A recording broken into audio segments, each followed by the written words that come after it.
옛날 고대 인도에 작은 마을이 있었습니다. 그곳에 살고 있던 여성 마야는 70살이 되어 오랜 결혼 생활을 되돌아보는 나날을 보내고 있었습니다. 남편 아누라다는 젊었을 때부터 함께 인생의 고비를 넘어온 사람이었지만 요즘 들어 그의 무심한 말과 행동에 짜증을 느끼는 일이 많아졌습니다. 왜 저렇게 자기 중심적일까? 내 마음을 조금이라도 이해해준다면 좋을 텐데. 마야의 마음속에는 불만이 자꾸만 쌓여갔지만 아누라다는 그녀의 감정을 전혀 눈치채지 못한 채 매일 똑같은 이야기를 반복할 뿐이었습니다. 어느 날 마야는 마을의 승려를 찾아갔습니다. 그 승려는 부처님의 가르침을 깊이 이해하는 수행승이었습니다. 마야가 고민을 털어놓자 승려는 잔잔하게 미소 지으며 말했습니다. 마야여, 이것은 그대가 잘못한 것도 남편이 잘못한 것도 아니오. 단지 사람의 마음은 시간이 흐름에 따라 변하기 마련입니다. 특히 노년이 되면 인생의 새로운 과제들이 찾아오지요. 그것을 이해하고 다스릴 수 있는 방법을 배우는 것이 중요합니다. 이렇게 해서 마야는 부부 사이에 생기는 골이 왜 생기는지에 대한 3가지 이유와 그것을 극복하기 위한 지혜를 승려로부터 배우게 되었습니다. 이 이야기를 통해 우리는 노년의 많은 여성들이 남편을 싫어하게 되는 원인과 그 뒤에 숨은 진리를 함께 풀어가 보려 합니다. 승려의 이야기에 귀를 기울이던 마야는 먼저 가장 현실적인 이유를 들을 수 있었습니다. 노년의 남편을 싫어하게 되는 첫 번째 이유는 바로 역할의 변화에 있어. 젊었을 때는 남편과 아내가 각각의 역할을 맡아 가정을 꾸리고 바쁜 일상을 보냈습니다. 마야 역시 집안일, 아이 양육 바칠에 쫓기는 매일을 보냈습니다. 한편 남편인 아누라다는 밖에서 일하며 가정을 경제적으로 뒷받침하는 데 전념했습니다. 그러나 노년에 접어들자 상황이 완전히 달라졌습니다. 자녀들은 독립했고 더 이상 일할 필요가 없어진 남편은 집에 머무는 시간이 늘어났습니다. 퇴직 후 자유로운 시간을 누리겠다는 아누라다의 생각은 오히려 마야에게는 새로운 스트레스의 원인이 되고 말았습니다. 아누라다는 집에서 아무것도 하지 않을 뿐만 아니라 자기 몸을 돌보는 일조차 사소한 집안일과 함께 모조리 마야에게 맡기고 있었습니다. 차 한 잔 끓여줄래? 이거 좀 가져다 줄 수 있겠어? 이런 부탁이 매일같이 이어지자 마야의 마음속에는 이런 생각이 싹 텄습니다. 왜 나만 계속 움직여야 하지? 나도 충분히 일했는데. 승려는 마야에게 이렇게 설법했습니다. 인간은 긴 세월을 함께 지내면서 상대에게 점점 많은 것을 기대하게 되는 경향이 있어. 그리고 그 기대가 충족되지 않으면 불만이 분노로 바뀌고 결국 혐오감으로 이어지지요. 마야는 그 말을 듣고 가슴이 조금 아려왔습니다. 어쩌면 나도 남편에게 너무 많은 걸 기대하고 있었는지도 몰라. 그렇다고 해도 그녀의 마음에는 여전히 큰 불만이 남아 있었습니다. 요즘 아누라다는 하루에도 몇 번씩 옛날 이야기를 반복합니다. 처음에는 웃으며 들어주던 마야도 시간이 흐를수록 그 이야기가 귀찮고 지루하게 느껴졌습니다. 대체 왜 저렇게 같은 얘기를 반복하는 거지? 이 의문이 마야의 머릿속을 떠나지 않았습니다. 승려를 찾아가게 된 마야의 마음속에는 여전히 불만이 가득했습니다. 승려는 곧 2번째 이유에 대한 이야기를 꺼냈습니다. 노년의 남편을 싫어하게 되는 2번째 이유는 공통된 목표의 상실에 있어. 젊었을 때 부부는 같은 목표를 향해 함께 걸어갔습니다. 즉, 가정을 지키고 아이들을 키우며 생활을 안정시키는 것이었습니다. 마야 역시 자녀의 미래에 대해 남편과 의논하고 때로는 함께 기뻐하며 보람을 느꼈습니다. 하지만 노년이 되어 그 목표가 사라지자 많은 부부가 다음 목적을 잃고 방황하게 됩니다. 그 결과 서로가 서로에게 새로운 부담으로 다가오기 쉽습니다. 마야는 이 말이 가슴에 와 닿았습니다. 맞아, 예전에는 아이들 미래 얘기를 하며 웃기도 하고 울기도 했는데 지금 아누라다와 나누는 대화는 별 대답도 결론도 없는 시시한 이야기뿐이잖아. 과거 목표가 있을 때가 훨씬 서로 충실했던 것 같다고 그녀는 생각하게 되었습니다. 어느 날 마야는 승려에게 물었습니다. 그러면 우리는 어떻게 해야 하나요? 이 나이에 무슨 새로운 목표를 찾을 수 있겠습니까? 승려는 온화하게 대답했습니다. 목표를 잃은 상태 자체는 어찌 보면 자연스러운 일입니다. 하지만 새로운 목표를 억지로 찾아내기보다는 먼저 상대를 이해하려는 마음을 갖는 것이 중요합니다.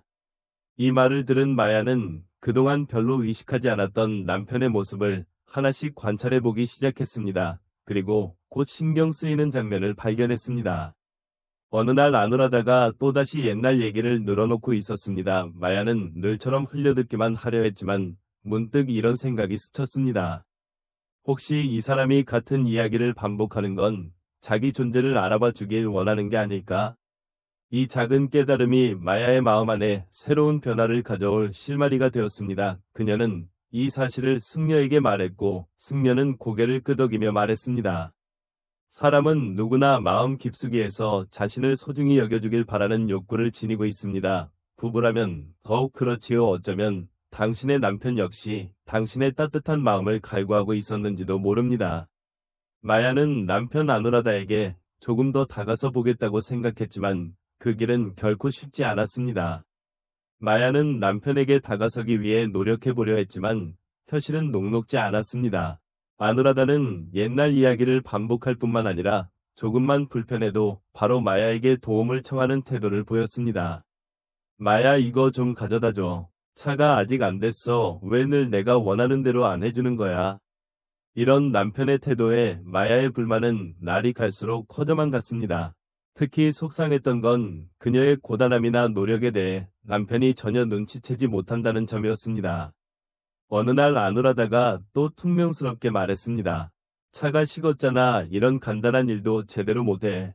그 순간 마야의 인내심이 한계에 달했습니다. 됐어. 이제 그만해. 난 당신 하인이 아니라고. 마야가 목소리를 높이자 아누라다는 순간 멍한 표정을 지었지만 곧 분노를 터뜨렸습니다. 내가 평생 너를 위해 일했어. 그런데 그 정도 보살핌도 못 해주겠다는 거야. 이렇게 두 사람 사이의 꼴은 점점 깊어졌고 한동안 말조차 섞지 않는 날들이 이어졌습니다. 혼자 있는 시간이 늘어난 마야는 슬픔과 분노가 뒤섞인 감정에 괴로워했습니다. 한때는 함께 미래를 꿈꿨던 사람인데 지금은 완전히 다른 사람처럼 느껴져 내가 무슨 노력을 해도 보상받을 수 없다는 허무함만 남아. 그러던 어느 날 마야는 문득 정원에 눈길을 주었습니다. 그곳에는 아누라다가 조용히 앉아 나무들을 바라보고 있었습니다. 그의 등은 어딘가 쓸쓸해 보였습니다. 저 사람은 지금 무슨 생각을 하고 있는 걸까? 마야는 남편의 행동이 더 궁금해졌지만 솔직하게 묻지 못했습니다. 고립된 날들이 이어지자 마야는 다시 한번 승려에게 도움을 청해보기로 결심합니다. 마야는 승려를 찾아가 다시 한번 자신의 괴로움을 털어놓았습니다. 남편에게 다정해지려고 노력했지만 아무 소용이 없었어요. 여전히 자기밖에 모르는 데다 제 힘듦은 아예 알아차리지도 못해요. 이제 정말 어찌해야 할지 모르겠어요. 잠시 눈을 감고 생각하던 승려는 조용히 입을 열었습니다. 노년의 남편을 싫어하게 되는 세 번째 이유는 상대의 진짜 모습을 보지 못하게 되는 것이요. 마야는 고개를 갸웃했습니다. 진짜 모습이요. 승려는 설명을 이어갔습니다. 오랜 시간을 함께 보내다 보면 우리는 상대방을 잃어야 한다고 단정 지어버립니다. 그렇게 되면 상대방의 진짜 감정이나 숨겨진 괴로움을 놓치게 되지요. 사실 당신의 남편 역시 마음 한구석에 외로움을 안고 있을지도 모릅니다. 마야는 그 말을 듣고 정원에서 혼자 나무를 바라보던 아누라다의 뒷모습이 떠올랐습니다. 그때 저 사람은 무슨 생각에 잠겨 있었을까? 나는 그걸 알려고조차 하지 않았어. 그날 밤 마야는 용기를 내어 아누라다에게 말을 걸어보기로 했습니다. 지금껏 궁금했지만 물어보지 못했던 것을 물어보기로 한 것입니다. 당신 늘 같은 옛날 얘기를 하잖아요. 혹시 무슨 이유라도 있는 거예요? 아누라다는 잠시 놀란 표정을 지었지만 이내 조용히 입을 열었습니다. 사실 요즘 들어 자꾸 그 시절이 떠올라. 젊었을 때 말이야. 그땐 모든 게 새롭고 신선했잖아. 둘이 함께 미래를 꿈꿨고 그게 너무 행복했어. 그런데 지금은 그때가 너무 멀어진 기분이 들어. 그래서 자꾸 옛날 얘기를 하는 거야. 마야는 처음으로 남편의 말을 듣고 눈물이 핑 돌았습니다. 단지 심심해서 옛날 얘기를 하는 것이 아니라 과거에 행복했던 시간에 매달리는 것으로 지금의 외로움을 달래려 하고 있었다는 사실을 깨달았기 때문입니다. 이날 이후 마야는 남편의 이야기를 조금 다른 마음으로 들을 수 있게 되었습니다. 아누라다 역시 마야의 표정이나 말투를 살피려 노력하기 시작했고 그들 사이에는 작은 변화가 싹트기 시작했습니다. 승려는 마지막으로 이렇게 당부했습니다. 부부란 불교에서 말하는 연계에 의해 이어져 있지요. 서로의 말과 행동이 상대의 마음에 영향을 미쳐 관계가 형성되는 것입니다. 그렇기에 먼저 내가 변해야 상대도 변할 가능성이 생기는 법이지요. 부부의 관계가 조금씩 긍정적으로 변해가던 어느 날 마야에게 생각지도 못한 일이 일어났습니다. 평소처럼 아침에 일어난 그녀는 아누라다가 마당 의자에 앉은 채로 전혀 움직이지 않는 것을 발견했습니다. 아누라다, 왜 그래요? 깜짝 놀라 다가갔더니 아누라다는 지친 표정으로 힘겹게 대답했습니다. 가슴이 좀 답답하고 숨이 막히는 것 같아. 마야는 서둘러 마을 의사를 불러왔습니다. 진찰해보니 아누라다는 과로와 마음의 스트레스로 인해 건강이 악화된 상태라는 것입니다. 과로라니 이제 일도 안 하는데. 의사는 마야에게 말했습니다. 사람이 과거의 후회와 고독감에 사로잡히면 그 정신적 스트레스가 몸에도 영향을 줄 수 있어요. 마야는 그제야 그동안 겉으로 드러나지 않았던 사실을 깨닫게 되었습니다. 아누라다가 옛날 이야기를 자꾸 반복한 이유는 과거에 행복했던 시절로 돌아가고 싶다는 마음의 표현이었습니다. 그는 지금의 생활에 외로움을 느끼고 있었고 마야와의 연결고리를 간절히 원하고 있었습니다. 아누라다가 마당에서 오랜 시간 혼자 앉아 있었던 것도 누구에게도 말 못할 외로움 속에서 마음을 추스르려 했던 것이었습니다. 마야를 향한 무리한 부탁이나 불만 섞인 말투 역시 나를 좀 더 알아봐 줘, 이해해 줘라는 절규였지만 그것을 표현할 방법을 찾지 못한 채 불평이라는 형태로 드러난 것이었습니다. 마야는 남편의 진짜 고통을 더 일찍 알아주지 못했다는 자책이 들었습니다.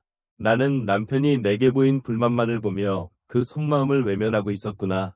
그러나 그녀는 동시에 자신이 품었던 불만이 오히려 남편과의 사이에 더 큰 벽을 쌓아왔다는 사실도 절감했습니다.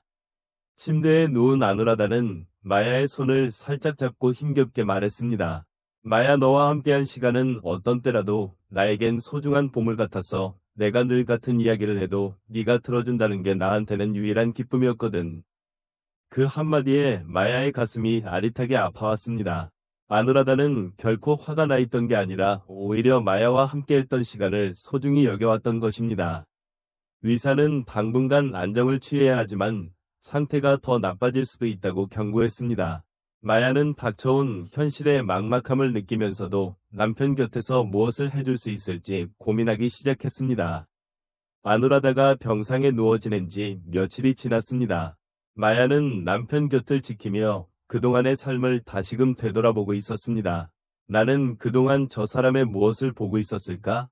마야는 승려의 말을 떠올렸습니다. 상대의 진짜 모습을 보지 못하게 되는 것.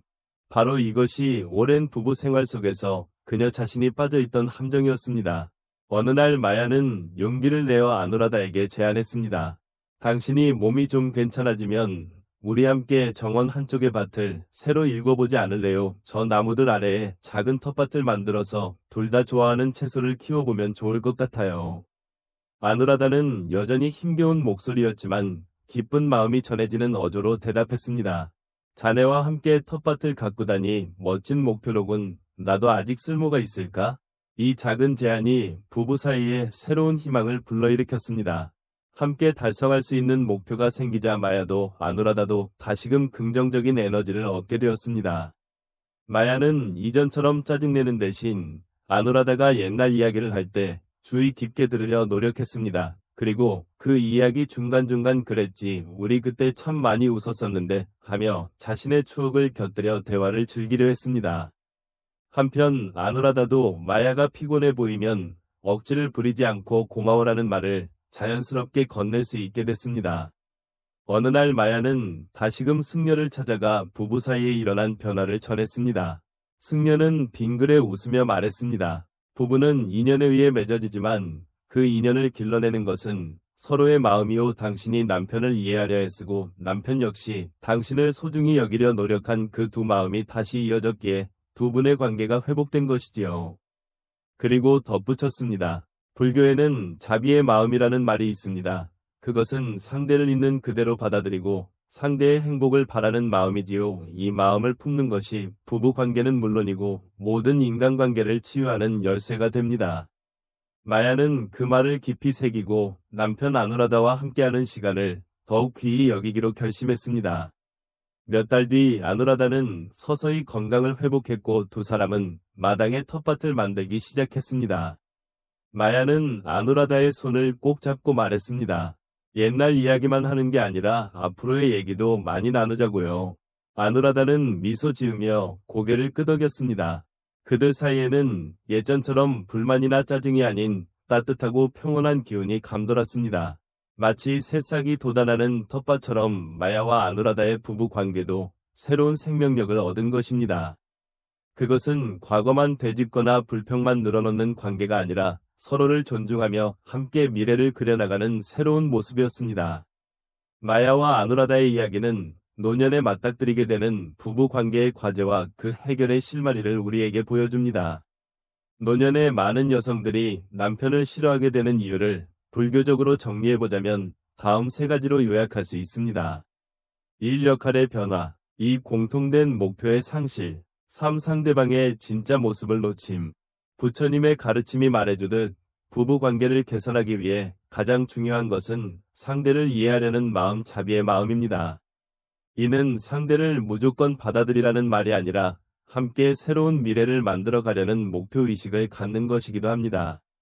마야와 아누라다가 작은 텃밭을 함께 가꾸며 다시금 연을 이어간 것처럼 부부 사이도 노력에 따라 따뜻하게 변화할 가능성을 품고 있습니다.